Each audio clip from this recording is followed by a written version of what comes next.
More than a that, more than a that.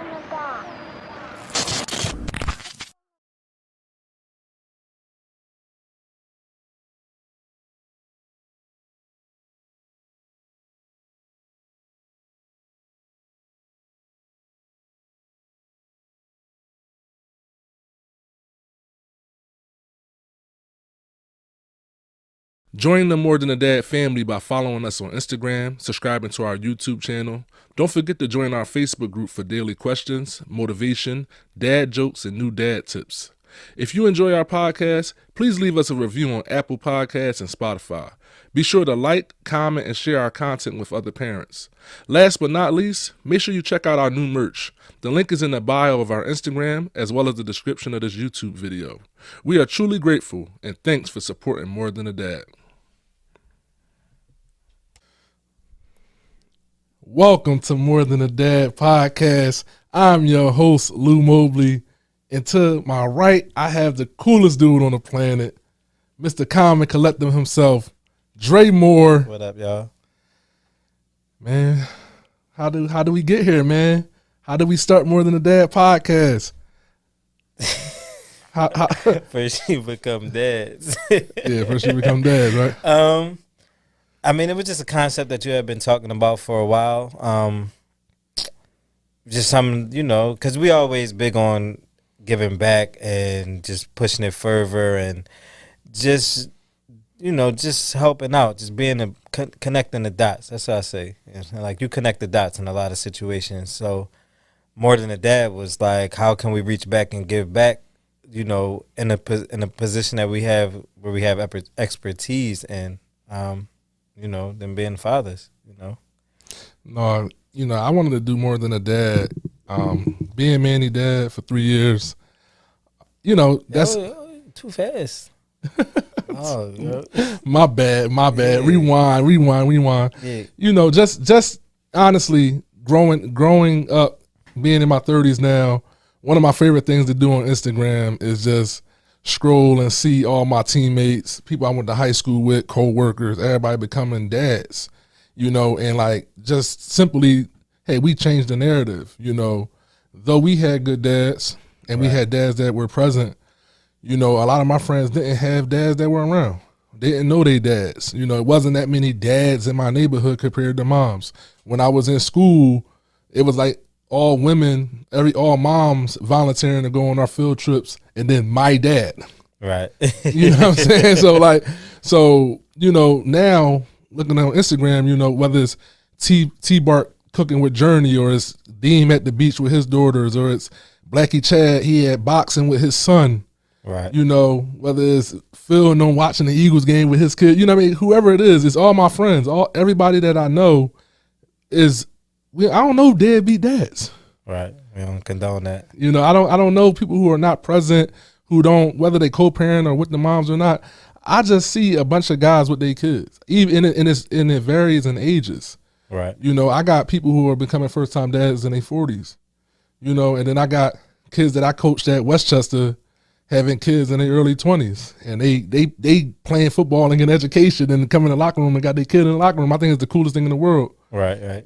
So I think this platform is needed because we just need the imagery, the image of that dads are hands-on.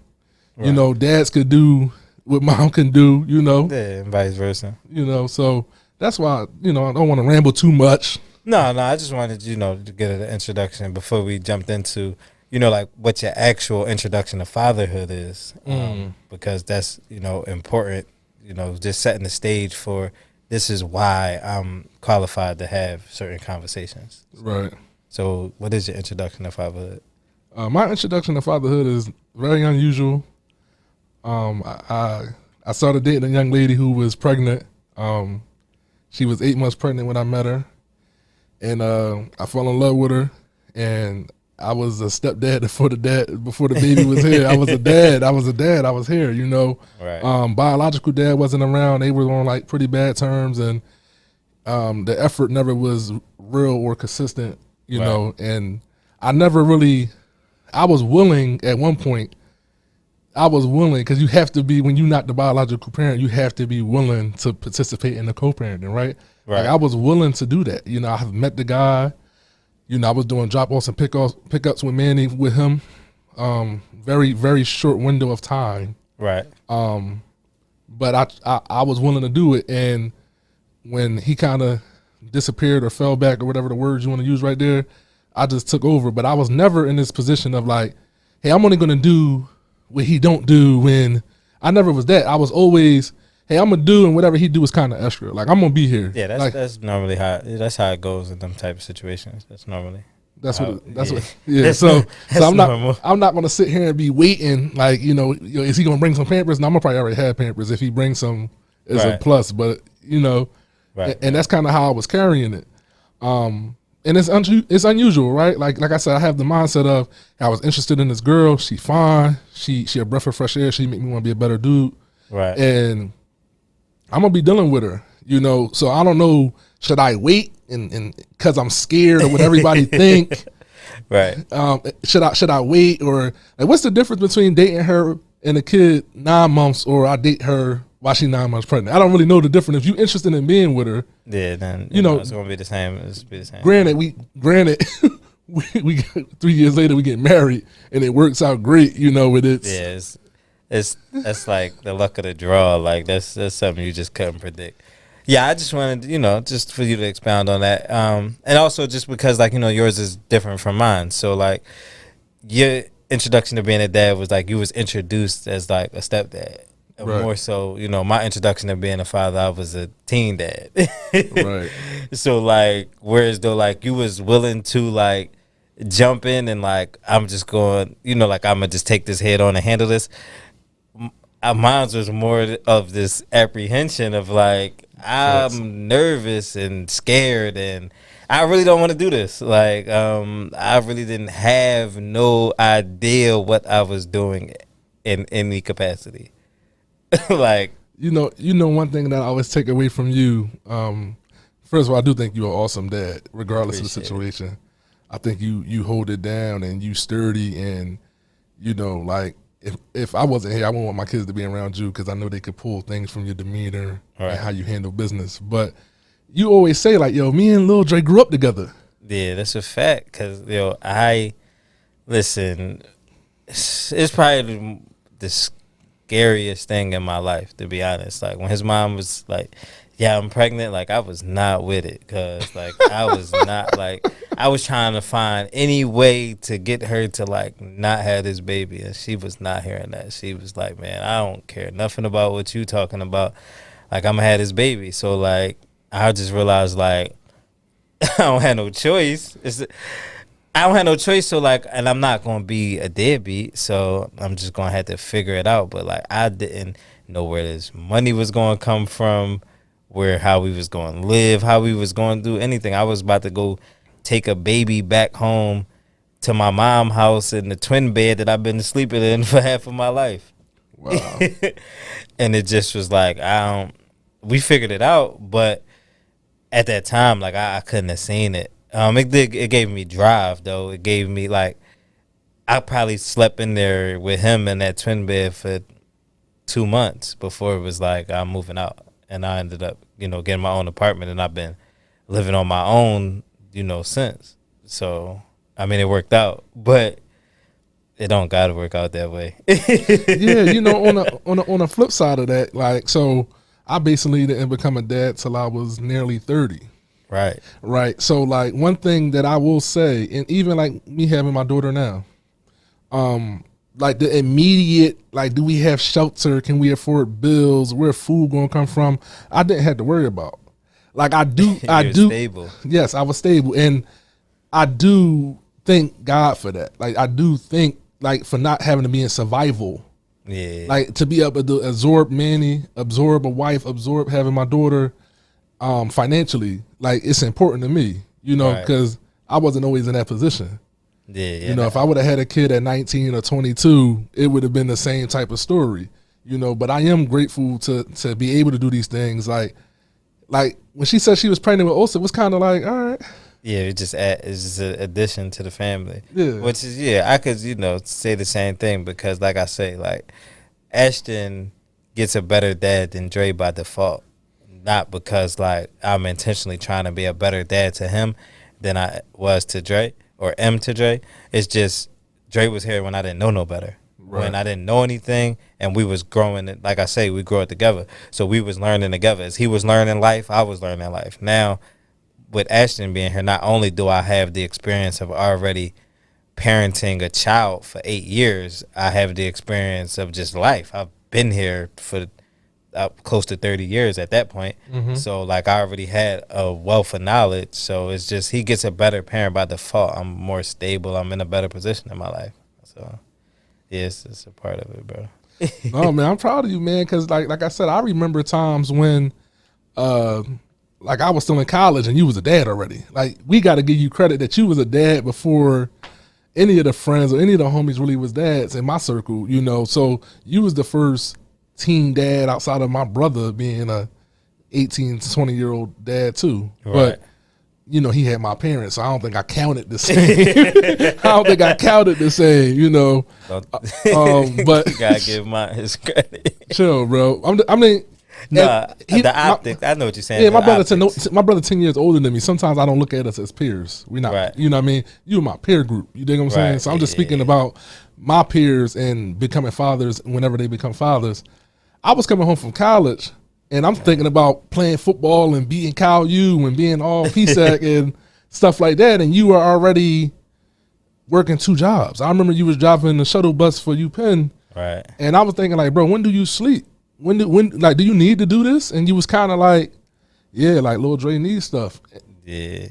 I still wasn't really putting that together to like my adulthood, like of how much things can really cost. Right. Yeah. And this, and that's a serious thing. And it took me like some hard lessons to like learn that. Like I said, like me and his mom always go through it about money and time. That's what we don't go through it now today, but we used to go through that before because I wasn't in a financial position to actually like take care of a kid. So I had, like I said, I moved out my mom's house early, so I'm paying bills now. Now I'm paying real bills, but I got a real kid too. And when you making a little bit above minimum wage, all your money goes to real bills. So I don't really have the extra stuff that he need. So in order for me to get those things, I had to get 2 jobs. And like, like it was a thing, like she was putting the pressure on me. She wouldn't just let me skate by. Like some people do, like some people be just under the belief, like I spend time with my kids, I don't need to spend money. Right. Or like I spend money, why I got to spend time? When in all actuality, they need both because as a parent, what you understand as a parent, you don't really get to skate out on either or. So like when I didn't have the money, she just was like, oh, well, you can't see him. Like if you want to see him, then like you're going to have to, if you want to see him, you're going to have to provide for him financially as well. So she would just do stuff like we would be like, yo, meet me at Springfield Mall and, buy him something and, like you could see him. Like it was like the strong arm, but it was a necessary evil. Like did I hate it at the time? And I'm like, yo, this girl is like nuts. Yeah, but she was ultimately like setting the expectation for what I should have been doing when I wasn't really aware, and I just was like, I'm just out here just moving. Right. She was holding me accountable. And that was so much of a struggle just being younger. Yeah, facts. Because like I didn't know any of that. I didn't know what it required. Like I didn't know how much it cost to take care of a kid. Like even though I had a kid, like you still, especially like being young and you got kids and then you got like government assistance and you got stuff like that. It's like you really don't know how much like this really costs money. Like like even though like I pay child support now, like people that talk about like child support, like oh it's too much. Sometimes it is excessive. In certain cases it is excessive, but kids are expensive at the same time. They got food, they got clothes, shelter, you got activities if they want to do activities, you got toys, you got stuff. Everything costs money. It's a cost. So No, I want to ask you, even at 19 and you're co-parenting from like 19 on, let's say 19, 20-year-old 20 years old and on, you've been co-parenting that long, right? Like I'm blessed, right? I have 2 kids and I'm married, to this woman, and a lot of that stuff is in-house. Like all our issues are in-house. All the tendencies and the things that we trying to break and make better is in the same house. Right. Like explain that, like going through your 20s to your 30s, trying to do that with somebody not in the household. It's a struggle, and it's a struggle, and this is something we probably going to expound on, like on a episode, because it's a whole episode, to be honest. But the reality of it is, it's so layered. You got communication, where you gotta learn how to effectively communicate with a person, especially like in my situation where like y'all have a bad breakup, y'all have a bad ending, somebody does something to somebody, it's feelings involved, it's hurt feelings involved. You got to communicate through the hurt feelings. Like, so I might have a conversation with you that you might understand, but because her feelings is hurt, she don't want to understand it. So first we got to get past the communication barrier. And that takes a lot. Like it probably took 10 years for us to get through that just alone in communication. But not to go, because like I said, this is probably like a whole episode worth of stuff. So I'll give you the biggest thing. The biggest thing about co-parenting outside is just the respect that you have to have for the other parent and the other parent's wishes. And that makes it difficult, because a lot of times if whoever the kid lives with, that parent is just gonna make executive decisions all the time, most of the time, even without like considering you most times. So like that's just something I just had to grow and learn to deal with and get better with age. So like if she wants to put him in an activity, she just gonna put him in an activity. Like she don't gotta call me and ask me, because he live with her. So like, I'm gonna put him in an activity. Whether I'll just do like, oh well, he got karate these days. You just gonna take him to karate. So like you just gonna do it. Like she put him in an activity. This the activity I want to put him in. You just gonna do it. Are you gonna take him? You're not gonna take him. Like that's just what it is. So it's a lot of those things. Like like there's just things that'll happen that like when you're the primary parent, you really don't consider what the secondary parent has to do in those situations. You just move for you. You move for you, and they have to play and they play around. Yeah. So that was like my biggest thing that I had to learn. Like I'm taking it personal, and the end, like in the end, is she trying to slight me, or is she just trying to do what she feels like is best for the kid? Is she really doing something that's detrimental to him, or not? And am I just taking it personal because I feel like she made a decision that I wasn't included on? Right. And that's probably the biggest part. So as a dad and not being in the household, you took that personal. Yeah, you definitely listen, you got kids, bro. So like if you and your wife aren't together and she decides like Osa lives with her and one day I'm gonna just dye her hair green and you go pick her up and her hair is green, you're gonna take it personal. Yeah, I am. Yeah, you right about that. you got me there, bro. Yeah, it's human nature. Sometimes you just got to learn to take, your personal feelings and put them to the side. No, and that's like big in co-parenting. But like I said, that's an episode, bro. For real, for real. Yeah, I just want to touch on our dads. That's another dynamic that I think is interesting. We both had older parents. Right. And a lot of our friends, our dads were around. Right. So I just want you to speak a little bit about your dad. Yeah, it's funny because when you talk about your dad and like I don't think we ever had this conversation either. Like you always talk about how like your dad was like the neighborhood dad. Like everybody knew your dad, like from being out here, like Mr. Lewis, they know him, they see him, he always around.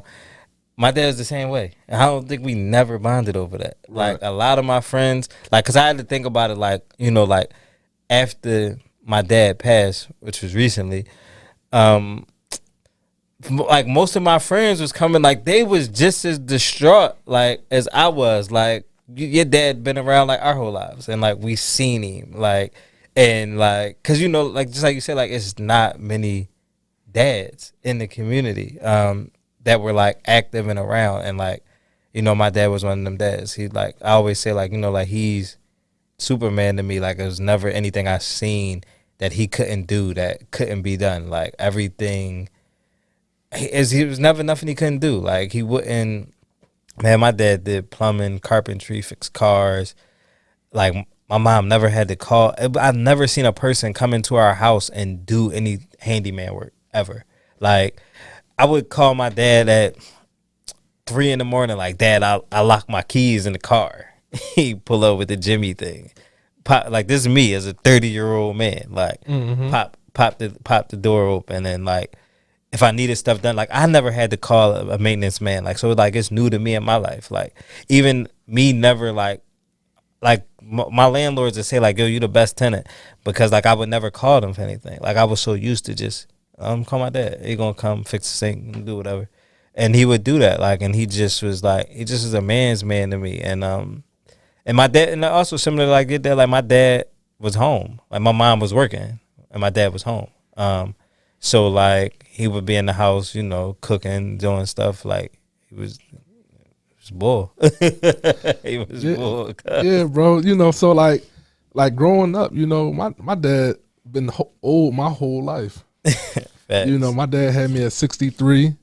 You know, my dad, when I met my dad, he had gray hair. He was grayed out with the goatee. You know what I mean? And like, he was just awesome, man. I think I was the icing on the cake for his life. You know, he didn't have any biological children until me. And yo, that's a wild, bro. Could you imagine being 63 and having an infant? Like, your first though. Yeah, I mean, but he had raised, you know, other stepchildren. He had been married. This is his third marriage with my mom, you know. But like you said, he was Superman. My dad, you know, handy just like your dad. Like my dad, carpentry by trade, you know, Right. sheet rocking and everything in the house, painting this and the third. He tarring the roof. Tarring the roof. Yeah, he handling all that. He got like the ladder and the ropes, and like he mixing cement. He tear down the garage door, brick it all up because he talking about a draft come through in the wintertime and everything. This and is then a different generation, bro. bro, That's and what then he I'm go in saying. our house. He make like, I don't know, short ribs, sliced potatoes, and carrot, and then he'll bake a lemon meringue pie. Like, it's just like your range. It's crazy. And then on top of that, you know, he was like very catering to my mom, who's 25 years younger than him. So he like driving her to work, he picking her up. You know, every time they leave each other, they kiss 2 or 3 times. And you know, I'm just watching this man. Like, my image of what a man is this guy who in my eyes, what he can't do. It's a fact. You know, my dad had a 10th grade education. He was born in 1926. Like, you know what I mean? My dad done lived through everything. And my dad was just so wise. He read a lot. You know, he was very self-taught. You know, he worked his job. He had a pension. And then he retired when my mom got pregnant around that time for birth. And my mom went back to work. And he literally was my babysitter. I spent most of my day, I kind of get nostalgic like right now because I'm working from home in COVID. Right. Having my Same daughter. vibe. And I had my daughter on my lap and I'm working on a computer. But I just imagine my dad having me in the day like this. Right. Same thing. You know, and I'm just so blessed, you know, but this is my image of my dad. Like, you know what I mean? So when I meet men, they be like, man, I don't cook, or I don't clean, or I don't do this. And I'm just looking at you like, my dad did everything. Yeah. I don't cook though. My dad cooked. He cooked, but I don't cook though. But he definitely, yeah. I be trying to be the total package because that's what I had in the house. Right. That's what I'm trying to say. I try to be the total package. I try to be as interchangeable with my wife as possible as well. You know, Right. So that's why I'm okay trying to. I won't say I'm like some master cook, but I can make some food. We ain't gonna starve in here. Just a fact. I mean, I ain't gonna start with me either. It just You gonna just order out every day. no. I got a couple. You know what I'm saying? I got a couple recipes. We gonna just have that multiple times in a week. yeah. We gonna have to eat it a couple times, but I got a couple for you. Yeah, bro. But you know, at this time, I just want to make sure it's clear, man. We're gonna dedicate this podcast to my dad and your dad, Yes, sir. Mr. Lewis. And Bernard. You know, so what else we got for the people? We got anything else? Well, we gonna give an intro. You know, Yeah. What you? I got a question for you. What you think is the most challenging part of parenting? I'm naturally not a patient person. Very naturally not a patient person. I think you said it earlier, when we was bringing the stuff in, like I think I could fix anything. I think I can, I'm used to seeing my effort have results, desired results, so That's a fact. in parenting, sometimes I just have a lot of patience with my 3-year-old, Right. Especially with all the no and talking back and pushing their boundaries right now. It's just, I'm not naturally like that. Everybody like, yo, Lou, you so nice. You always smiling. You got your kids and this. And it'd be, man, in 1 second, I'd be a grizzly bear instead of a teddy bear, and it'd just be like, Right. I think I grow patience every day. I grow patience to even with my wife and with both my kids. Cause now I'm like I said before, like, it's hard to be potty training one to be independent. And then I got another baby pooping up her back. Right. I think it pulls on you as a person. I don't think like people realize like, yeah, you become a parent or yeah, you get married, but your person has to elevate to be successful at them different things. Right. So I have to grow in areas of patience and my temper, and I have to, it's okay to, you kind of, I say bargaining, but like you be negotiating with your 3-year-old to get him to comply. Right. Everything ain't, some tough guy, rah, I'm a authority figure. That ain't really what parenting really is. Right. I always play and like love him. All that stuff is easy. Caring for him is, all that nurturing stuff is my favorite part. Right. But the toughest part, is the part that nobody want to talk about. When how do you discipline them? How do you handle this behavior? How do you teach them this ain't how you supposed to act? How do you implement manners? Right. That's fact. Your kid ain't being ignorant because he walk up to you and say, "Give me this." He learned that from They somewhere. don't know about it. Yeah, so you have to reteach a lot of things. I think that's kind of challenging. I think even just talking about patience, I'm not used to repeating myself like this. Like I used to coach football. Like, y'all ain't listen, man, y'all can run to the fence. Right. Y'all can do some up downs. It's just, my dad was in the military and I coached football, so I guess that's they connect. But like in parenting, it's like I ain't gonna make my 3-year-old do some up downs because he ain't want to clean up his toys right now. That's just not fact. No, same question to you. I'm curious. Just kind of you kind of almost touched on it a little bit. The most challenging part for me is just like unlearning like bad habits. Okay. Because like I ain't perfect, and I don't portray to be perfect, and I do got a lot of habits that I don't really. That I just got bad habits. Like If you say something like that, you gotta like give us one. Yeah, no, I'm trying to think about a bad habit that I do that ain't too bad because I got a lot of them. But like yeah, like I'll just like I got like like even like down to like it's a thing like in the house like like I'll be trying like you want to teach the kids to be like yo you should eat at the table like Right. That's where you should eat at the table. But me, I want to eat in front of the TV. And I'm grown, so like I'm gonna sit here and I'm gonna eat in front of the TV. But if I'm sitting there eating in front of the TV, they're gonna pull right up with their snacks, and they're gonna just sit next to me because this is what I'm doing. And then I can't sit here and be like, it's cool for me to do it, but not cool for you to do it, because then I'm a hypocrite. So that's a fact. But that's parents though. A lot of parents would be like, it's cool for me, but it's not cool for you, and that's Right. really like a bad thing. I guess it's the same thing when you curse and then you try to tell your kid it's a bad It's word. the same, and that too. That's another bad habit of mine. Like I curse all the time. Like I curse a lot. We do a podcast. I don't curse on the pod, but in regular conversation, language is very explicit, and like and the kids pick that up. Like Ash curse really good, bro. Like real good. Like real good. Like We gonna grade out his cursing, bro. no, like he like because he know where it go. Like he like Oh, he can put it, he put them in sentences. Like and he know the scenarios when to drop them. yes, and he dropped them. Oh, Like that's hilarious. and it's just so it's just like for me, it's just like let me just because kids are always watching. Your children are always watching you. The biggest thing for me is like some of the behaviors that I have done my entire life.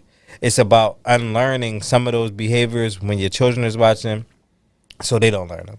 Right. Maybe they learn them eventually because, like it's appropriate time for everything, and that's a big thing too about like I said, Ash curse real good. it's appropriate time. Sometimes we use curse words. He don't understand what's appropriate and what's not appropriate. So like, yeah, that's always been my biggest thing to like, just trying to navigate my bad habits so they don't pick up the bad habits. I always say like, you want your kids to take the good from you and leave the bad. No, that's heavy, man. You want to give them anything else, man? Yeah. And I'm on, before we get out of here, I'm on the, what's something that you instill in your children? Oh, I'm a character guy. So I want to instill like good character, good morals. You know, like I don't want nobody to have to babysit me. You know, so I want to be responsible and you know stuff like that. Like I try to instill good character, like you know, working hard. You know, things that you really want your kids to be. Right. I'm on top of that. You know, and it's not even like that right this second. Like with a 3-year-old and a 5-month-old baby. Right. But I always tell my wife, like, we don't have to, maybe we can get into a little bit, we don't have to be on them to be some greatness at 3 years old. Like, I would rather him be great at 25. Right. You don't 30. peak too early. And that's the phrase you always say, and I say it in my house all the time, is like, you don't want your kids to peak early. Yeah, that's a fact. You know, name a childhood star that's thriving. Yeah, they get burnt out. You know, or whoever was the man in high school, probably not the man now. That's a fact. That's a fact. You know, so I just make sure, you know, I let them be kids, and when they get older, it's no pressure. You know, we gonna help you get to your dreams, whatever that is. You know, and you gonna. I want to raise good humans, bro. Like that's more than being successful, more than having 1 million degrees or having 1 million businesses or a bunch of real estate or whatever will make me proud, right? I just want to raise good humans. That's a fact. You know, and that's kind of what I instill. True. Yeah, on my end, I really just I'm big on, you know me, like I'm not like a judgy person. Right. So that's like something that like I just want to like instill in my children. Like, don't be judgmental people. Because like, you know, being judgmental could like, it could be your own downfall. You close the doors on certain things by judging a book by its cover. But at the same time, you also don't want to get into like the comparison of like, I'm comparing my life against this person's life, because like you also fail in doing stuff like that. And you know, we all humans, we ain't perfect. You're gonna make mistakes, and you can't judge the next person for their mistakes. So like, I'm real big on just like I always say, I'm like, man, this is a safe space with me, dog. You know, we be on the phone, you might say something off the wall. It's a safe space, bro, because we all been there. Like, it's things that like people be trying to act like you can't have these emotions, you can't feel that way. Right. Like, people like, oh man, like you a hater. Like sometimes like I be hating, and it's cool to say like, yo, I hate it, but people don't want to admit. Like, it's certain, like we all got like you, somebody had like, I was a little jelly about that. Like, we all got tendencies that you allowed to have these emotions. The thing about it is people get so caught up in judging the next person for it that they don't allow themselves, you know, that room and that freedom to just like, oh, you know, like things happen. And I feel like that's important when you're trying to move forward and do things, to just understand and navigate life, that you just understand that things is going to happen. Right. But that's it. Oh, that's heavy. I like that, man. You know, anything else, man? Nah, I think for the intro, I think we touched on everything. I mean, we gonna keep hitting them with episodes, so it's a whole lot more to unpack. You know, stay tuned and all of that. You know, that parenting, that marriage life. It's a process. It's a process. You know, fatherhood, you know, and you know me, I'm always good for some good life talk. So y'all stay tuned, man. Until next time. We holla at y'all.